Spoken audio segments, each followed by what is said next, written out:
Assalamualaikum warahmatullahi wabarakatuh. Salam sejahtera buat kita semua. Semoga kita selalu dalam lindungan dan limpahan rahmatnya. Pada kesempatan kali ini saya akan sharing ya mengenai ini apa ya, sesuatu hal yang ada di dalam diri kita ya.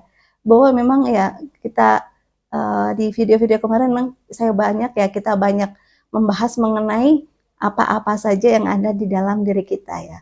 Jadi memang manusia itu memang diciptakan oleh Allah itu merupakan makhluk yang paling sempurna di antara makhluk-makhluk yang lain.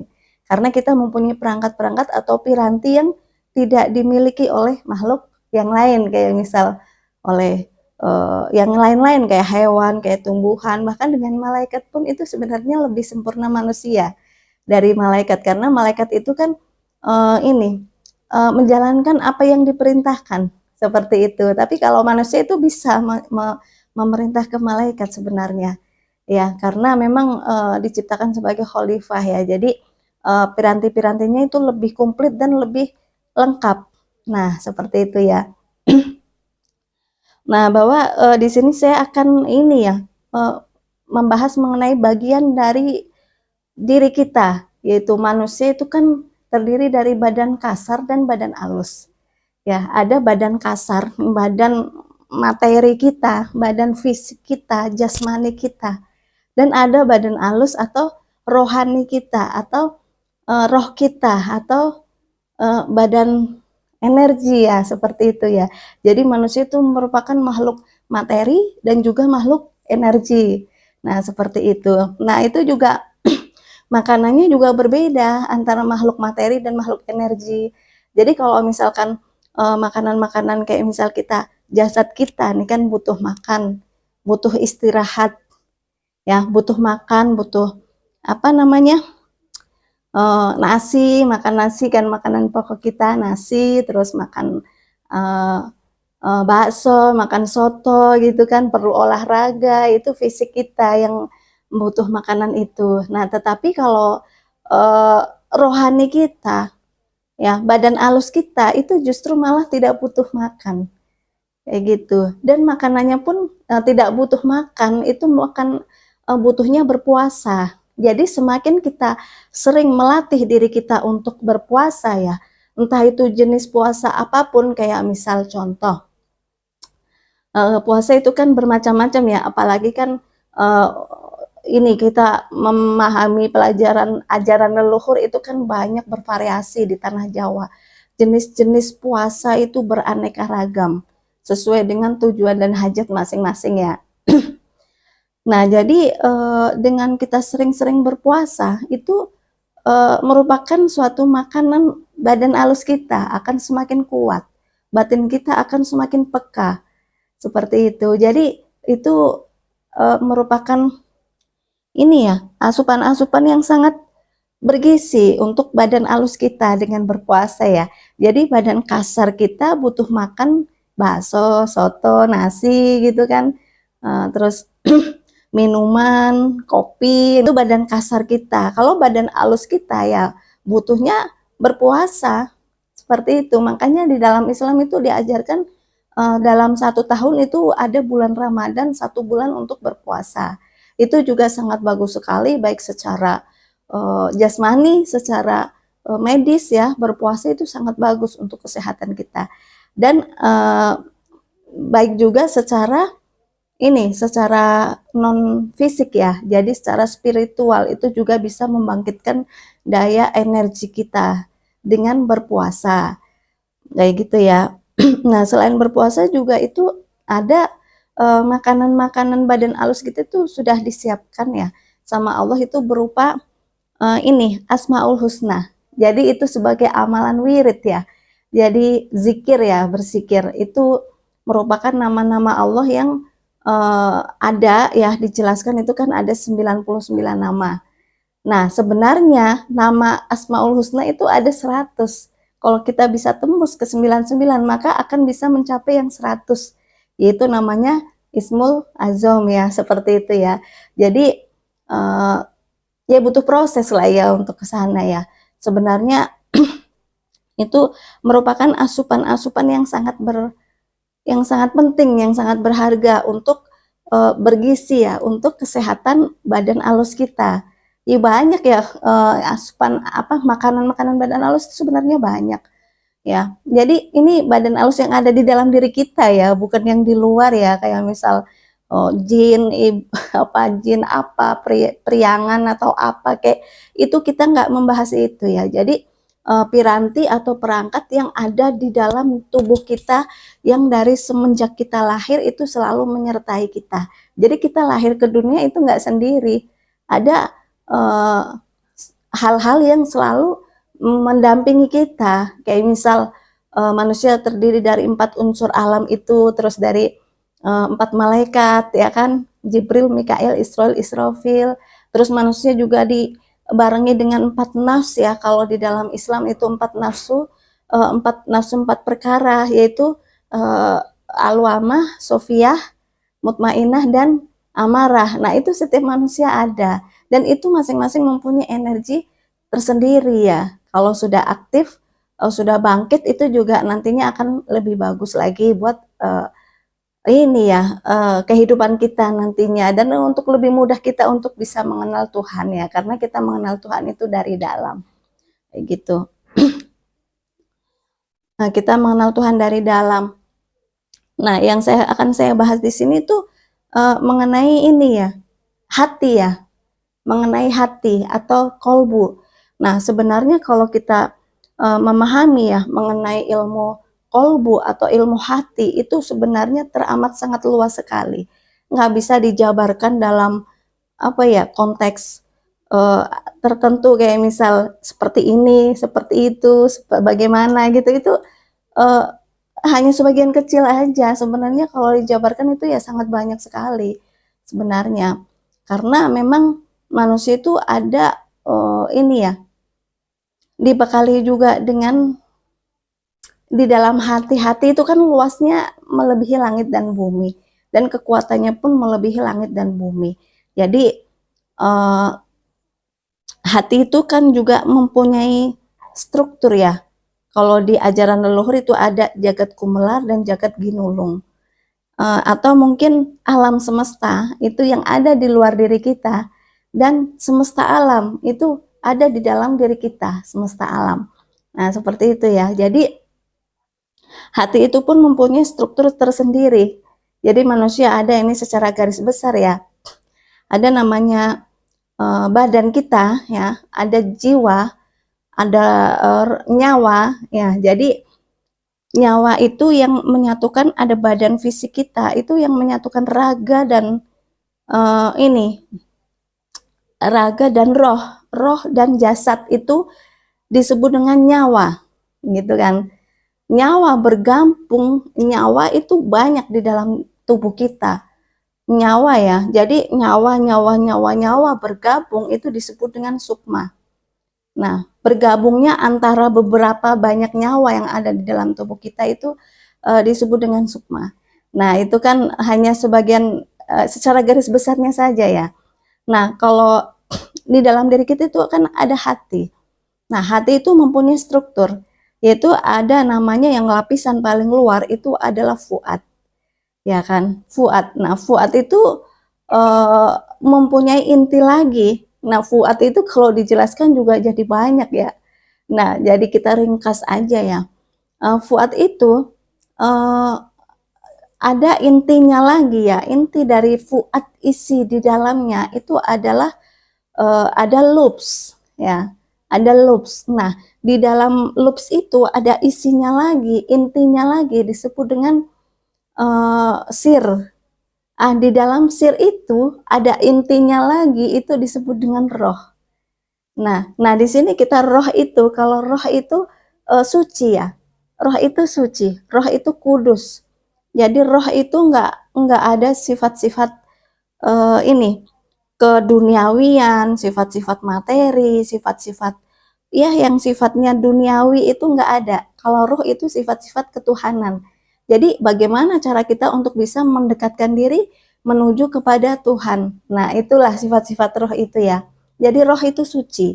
Kenapa suci? Karena roh itu ditiupkan, bukan bukan diciptakan diciptakan. Dan di dalam Al-Quran pun nggak ada satu ayat pun yang menjelaskan bahwa roh itu diciptakan. Kalau yang diciptakan itu memang badan fisik kita, itu secara fisik, badan dohir kita itu diciptakan dari tanah. Tetapi kalau roh itu ditiupkan, dihembuskan langsung dari langit ya, dari itu roh itu milik Allah. Nah, seperti itu. Nah, jadi ada bagian sir ya. Sir itu seperti ini perpustakaan. Kayak kita misalnya ya punya rumah ya, itu kan ada garasinya, punya garasi, ada ruang tamunya, ada ruang makan, ada ruang keluarga, ada dapur, ada kamar juga, ya kan? Ada kamar juga. Nah, roh itu kan ada kayak misalkan ini apa rumah, ada garasinya, ruang tamu, ada dapur, ada kamarnya, ada kamar tidur, nah ada lemarinya juga. Nah, ada suatu rumah yang punya perpustakaan, jadi segala keilmuan, ilmu pengetahuan, ilmu kimia, ilmu biologi, ilmu apapun itu ada di dalam perpustakaan itu. Nah, begitupun sama dengan struktur yang ada di dalam hati kita, di dalam kolbu kita, itu ada namanya sir. Sir itu merupakan suatu metadata, pusat dari segala keilmuan itu ada di situ. Ada di sir. Jadi kayak Play Store ya, kita bisa mendownload apapun yang ada di luar diri kita, ya, supaya aktif, bisa di-download masuk ke dalam diri kita. Karena memang sebenarnya segala sesuatu yang ada di luar itu ada di dalam, cuma tinggal mendownload atau mengaktifkan gitu ya. Jadi ada alam semesta dan ada semesta alam. Alam semesta itu di luar dan alam semesta di luar ya, dan semesta alam itu ada di dalam diri kita. Jagat gumelar dan jagat ginulung. Nah, itu ya.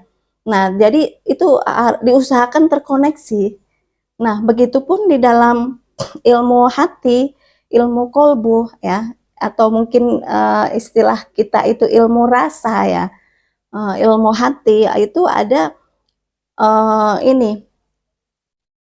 Kalau kita semakin masuk ke dalam, menyelam, nah kalau kita mencapai ketenangan tertentu dengan cara bermeditasi atau bertafakur atau bersikir ya, kalau kita semakin masuk ke dalam ini, ke dalam relung hati yang paling dalam, masuk ke dalam diri kita sendiri, semakin masuk ke dalam diri kita, maka di situ akan ini semakin luas, kita akan menemui banyak hal di situ, akan semakin luas.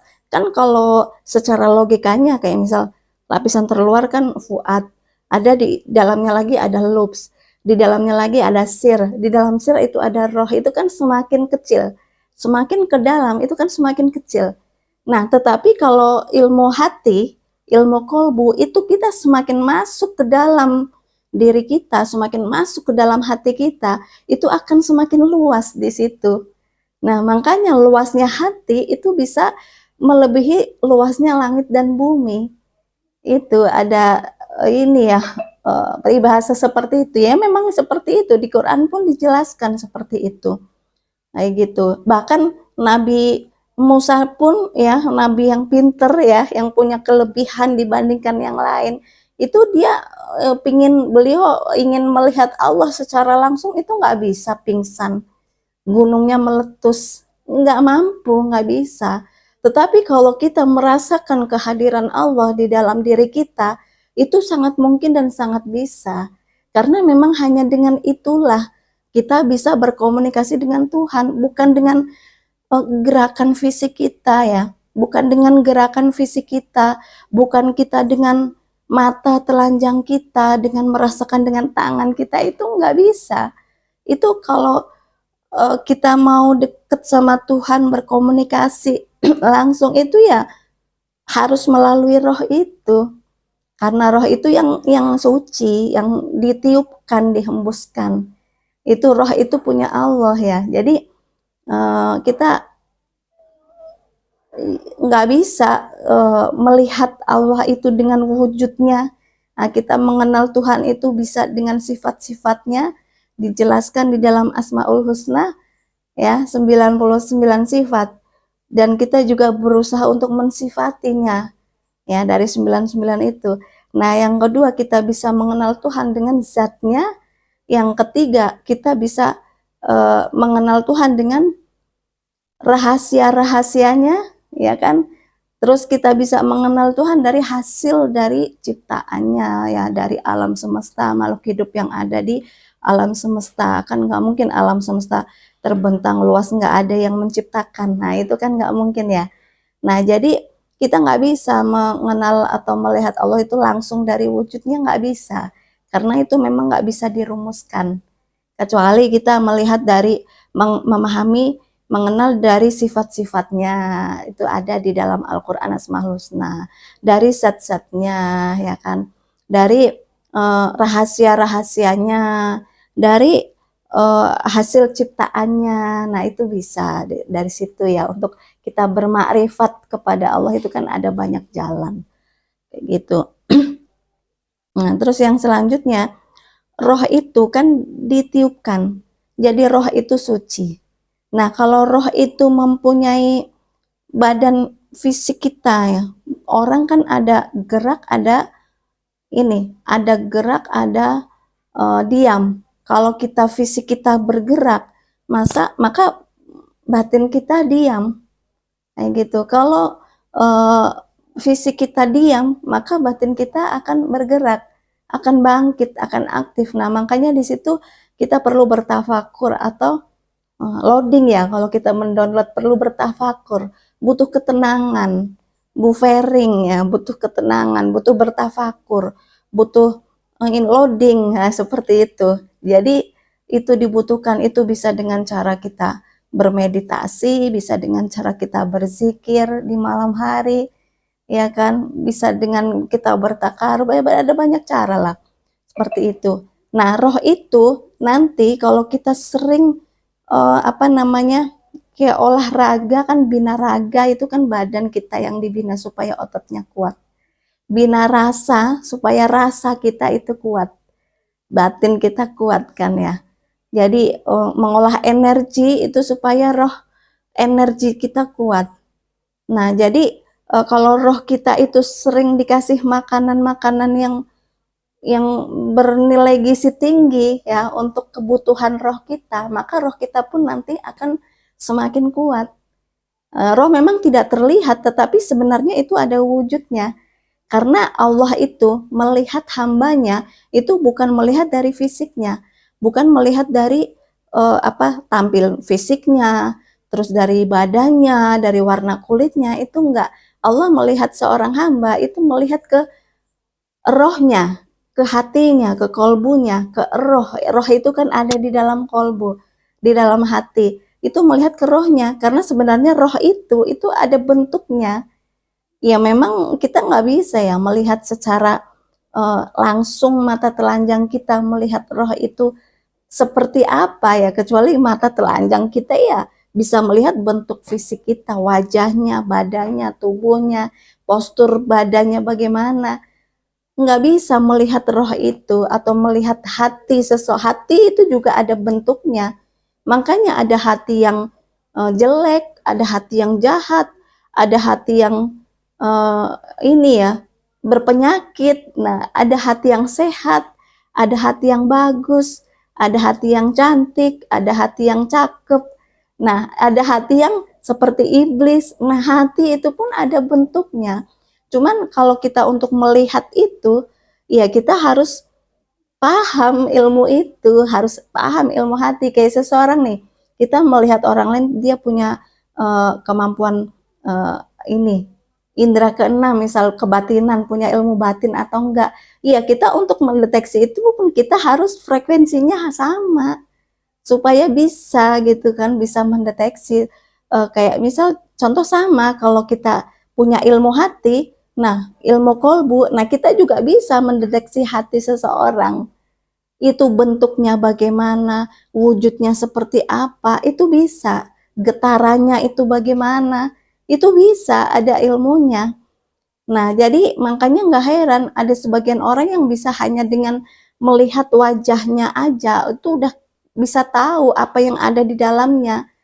kayak dia ke kita baik atau enggak, baiknya tulus atau tidak, atau baiknya karena ada pamrihnya, karena ada maunya. Karena saat sekarang banyak orang benar itu jarang, tetapi orang baik itu banyak. Hampir semua orang yang kita temui itu orang baik. Kenapa? Karena orang baik itu belum tentu tulus. Orang baik itu biasanya ada maunya, seperti itu. Jarang yang tulus ikhlas, seperti itu. Orang baik itu hampir semua orang itu baik, tapi kebaikan itu biasanya ada maunya, ada pamrihnya, ada tujuannya, ada benefit nih. Nanti saya dapat apa? Ya, dikasih apa? Saya untung apa? Makanya orang baik seperti itu. Ya kalau nggak ada apa-apa ya, ya jarang orang yang baik karena tulus ikhlas karena Tuhan ya. Memang ada sih, masih ada, cuma sebagian kecil lah seperti itu ya. Nah, balik lagi ke yang tadi ya, karena roh itu kan suci, ditiupkan, itu milik Allah. Itu mempunyai kekuatan energi yang luar biasa sebenarnya kalau kita mau mempelajari ilmu tentang roh. Dalam sejarah ya, kita ngeref ke sejarah, sejarah kebangkitan Islam itu ya ini kita ngeref ke salah satu sejarah ya, Al-Fatih ya. Dulu waktu menyerang Konstantinopel ya, setiap sejarah kebangkitan Islam kayak contoh ya, Al-Fatih itu kan dengan kekuatan tentara yang sedikit ya, menyerang tentara Jerman, Eropa ya, dengan mengirim panglima perangnya dan prajuritnya juga perbandingannya sangat jauh sekali karena waktu itu perang perang salib itu kan gabungan antara perang beberapa negara ya, negara Eropa, negara Barat itu bergabung ya. Itu tapi umat Islam yang sedikit itu bisa mengalahkan pasukan perang yang begitu banyak, yang dengan baju besi yang begitu ini, begitu apa namanya, begitu kuatnya baju besi. Jadi panah panah itu apa, nggak bisa menembus, pedang panah nggak bisa menembus sampai ke dalam karena baju besinya itu rapet semua, itu dari pasukan dari perang salib ya, dari orang-orang Kristen ya waktu dulu ya. Nah terus tapi pasukan ini Muslim bisa menang karena mempunyai strategi, dan strategi itu dituntun karena dari apa? Dari kekuatan rohnya itu yang menuntun. Kalau di dalam ajaran leluhur ya guru sejati ya seperti itu ya. Jadi roh itu mempunyai energi dan kekuatan yang luar biasa. Kekuatan dan kebangkitan Islam di masa lampau itu dari kekuatan rohnya yang dibangkitkan ya, karena roh itu ada yang bangkit, ada yang tidur. Nah, seperti itu. Ada yang bangkit, tapi kalau sudah benar-benar bangkit roh kita itu mempunyai energi dan kekuatan yang luar biasa. Sebenarnya seperti itu. Iya, kita yang tadi ya, ngeref ke sejarah, itu seperti itu, kebangkitan Islam itu tidak terlepas dari kekuatan rohnya sendiri, roh umat Islam sendiri dan dari para leluhurnya. Karena leluhur kayak ulama, aulia, terus apa syekh-syekh yang zaman dahulu sudah almarhum meninggal kan rohnya itu masih ada, masih bisa ini sebenarnya masih ada, bahwa mereka sesungguhnya tidaklah mati melainkan hidup di sisi Tuhannya dengan diberikan sebagian rezeki gitu. Karena roh yang sudah meninggal itu kan ini apa mereka berjalan di tengah-tengah masyarakat dengan diberi lentera yang kecil gitu, lampu obor lentera yang kecil itu ada di surat Al-Baqarah, bahwa roh yang sudah meninggal itu iya masih ada sebenarnya, hidup di tengah berjalan di tengah-tengah masyarakat dengan diberikan lentera yang kecil ya, itu kalau bagi orang yang biasa. Tetapi kalau bagi syekh aulia, ulama-ulama besar, syekh besar zaman dahulu itu ya pemancarnya ya kuat ya, nggak hanya lentera saja ya pastinya ya. Makanya banyak orang-orang yang berziarah ke beliau-beliau, kayak kita kan ini bulan Sura itu ya bagus sekali tuh kalau kita untuk apa, untuk berziarah gitu kan, menjalin silaturahmi lah dengan Wali Songo. Masuknya Islam ke tanah Jawa itu kan ada beberapa tahap periode ya, tahap, generasi pertama itu dulu tahun, sekitar Nabi Muhammad itu masih ada, masih pada zamannya Nabi Muhammad itu, Rasulullah masih ada, Islam itu sudah masuk ke tanah Jawa. Itu dibawa oleh wali generasi pertama, Syekh Maulana Malik Ibrahim. Ya kan, Ibrahim, Syekh Maulana Malik Ibrahim ya, Ibrahim Asmorokondi, terus Syekh Subakir, itu Syekh Abdul Qadir Jelani, itu wali generasi pertama yang menyebarkan Islam itu di zaman Rasulullah. Islam sudah masuk ke tanah Jawa.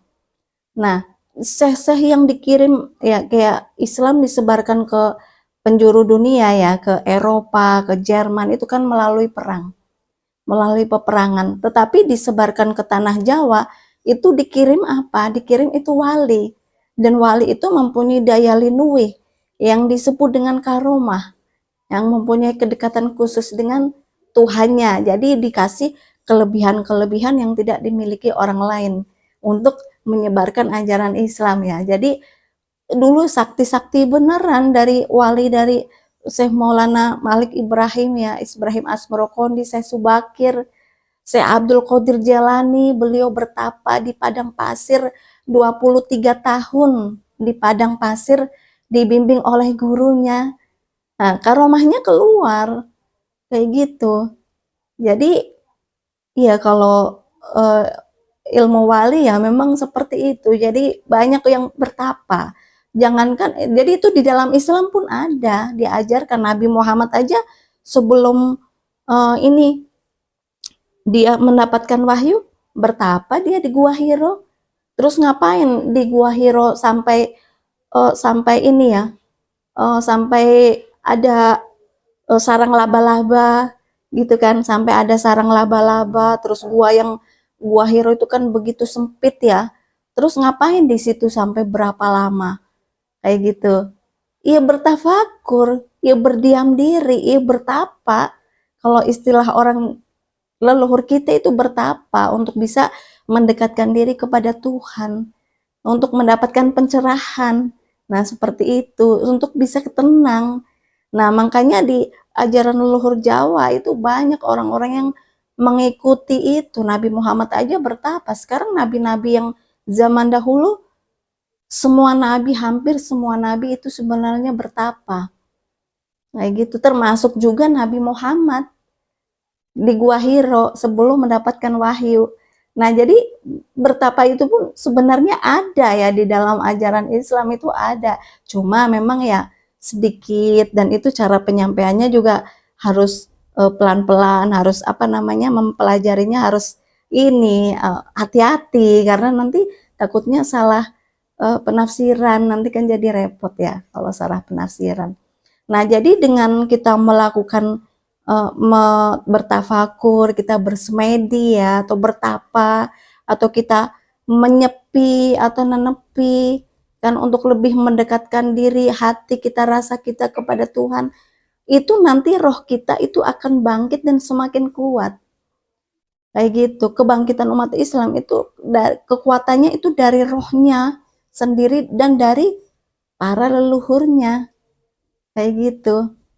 Dari para leluhurnya yang sudah berjasa untuk menyebarkan Islam. Makanya kita harus sering-sering berziarah kepada beliau-beliau yang sudah sangat berjasa untuk supaya menyebarkan Islam, sehingga kita sekarang dan anak keturunan kita bisa mengikuti ya jalan petunjuk ya bagi orang yang beriman, seperti itu, untuk menuju kepada Tuhan dengan jalan yang benar, yang diridhoi, yang direstui, itu ya dari Islam dan dengan Al-Quran. Nah, seperti itu ya.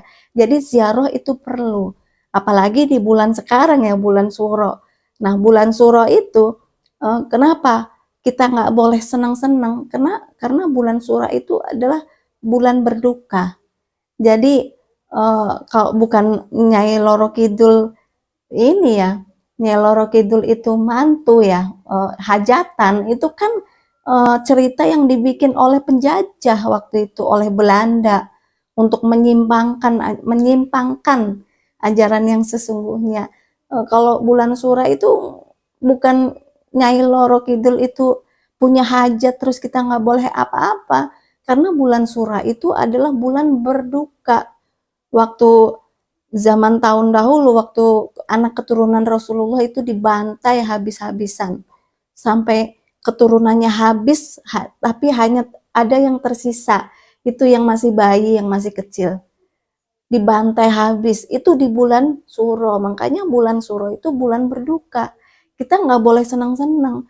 Justru kita harus banyak beribadah, banyak bertafakur, banyak bertirakat, banyak berpuasa, bagus. Dari tanggal 1 sampai tanggal 10 berpuasalah itu di bulan Suro untuk untuk menjaga kehidupan kita.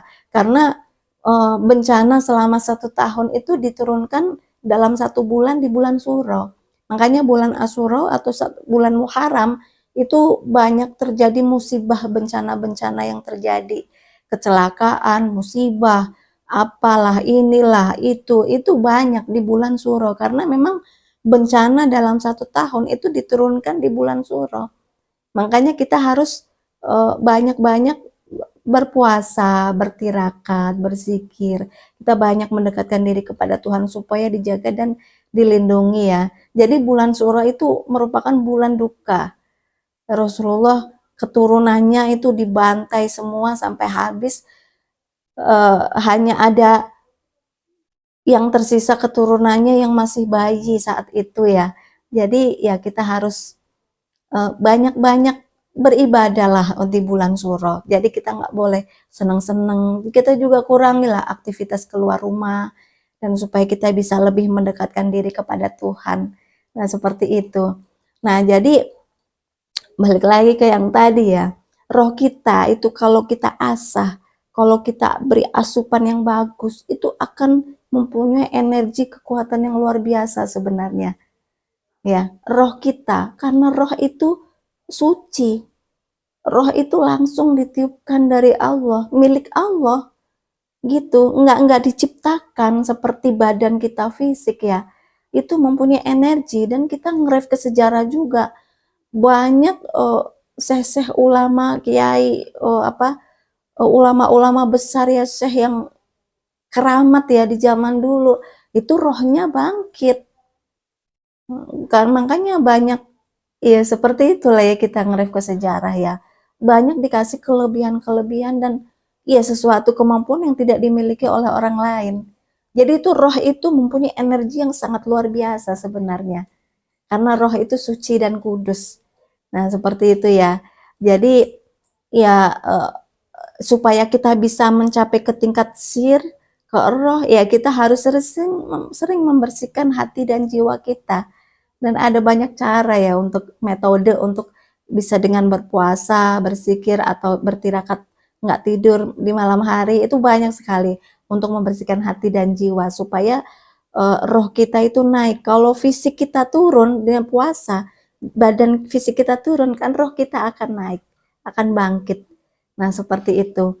Jadi itu sangat perlu sekali ya sebenarnya kita. Makanya kan di dalam Al-Quran juga dijelaskan ya, belajarlah kamu ini. Sebenarnya orang hidup itu, kita semua orang yang hidup adalah itu sedang tertidur. Ya, kita itu yang semua manusia yang hidup di dunia itu sebenarnya tertidur gitu.